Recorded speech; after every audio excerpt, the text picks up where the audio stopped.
السلام علیکم ورحمۃ اللہ وبرکاتہ۔ کیا حال ہے سب کا؟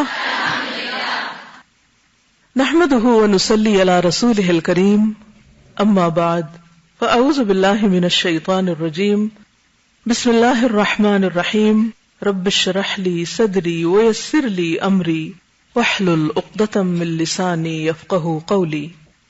الحمدللہ، اللہ کا احسان ہے، اللہ کی رحمت ہے کہ اس نے ایک بار پھر ہمیں ایک نئے سال سے نوازا ہے، ایک نئے سال میں داخل کیا ہے۔ اور وہ نیا سال کیا ہے؟ یعنی اسلامی کیلنڈر کا نیا سال، یا اسلامی ہجری کیلنڈر کا نیا سال، اور اس کا پہلا مہینہ جو محرم الحرام کے نام سے پہچانا جاتا ہے۔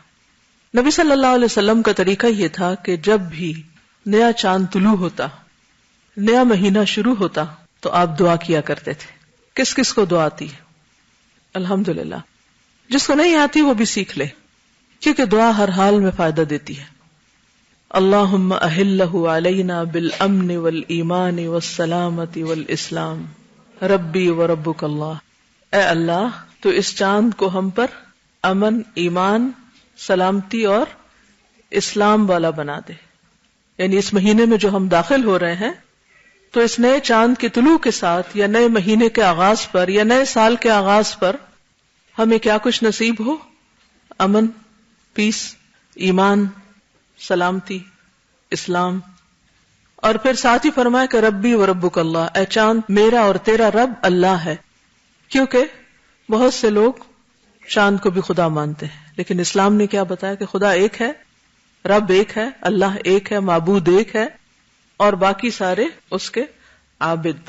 آپ صلی اللہ علیہ وسلم یہ بھی فرمایا کرتے تھے، ہلال رشد و خیر، ہلال رشد و خیر۔ رشد یعنی ہدایت، اور خیر یعنی بھلائی، یعنی ہدایت اور بھلائی والا چاند ہوئیے۔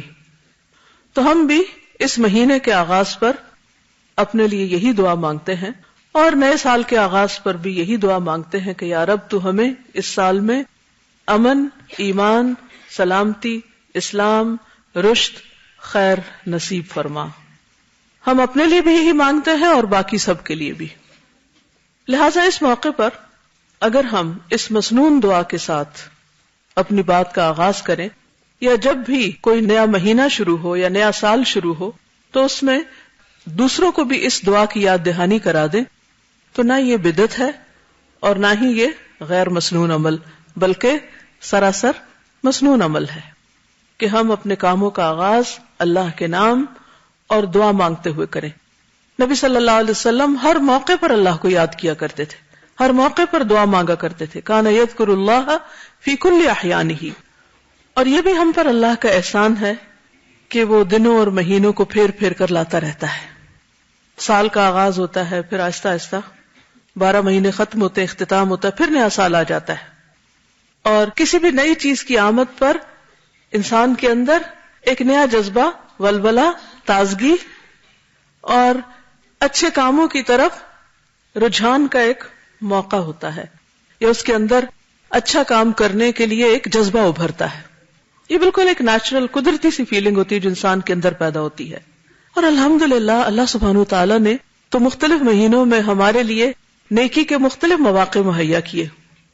مثلا رمضان میں ہم نے روزے رکھے، ذوالحج میں حج کیا، اور پھر اس کے بعد نیا سال شروع ہوا